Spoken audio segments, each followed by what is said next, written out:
কোন অবস্থায় আল্লাহর প্রতি ভরসা হারাবেন না। আল্লাহ রাব্বুল আলামিন আপনার ব্যাপারে পরিকল্পনা করে রেখেছেন।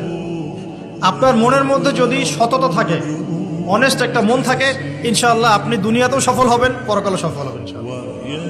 কোন অবস্থায় আল্লাহর প্রতি ভরসা হারাবেন না।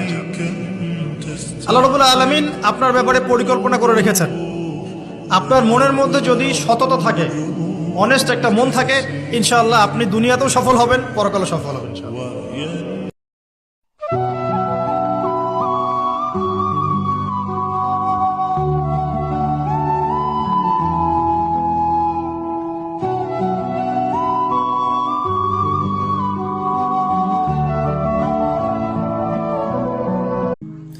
একটা সাবজ সোনার আইতে ব্যথা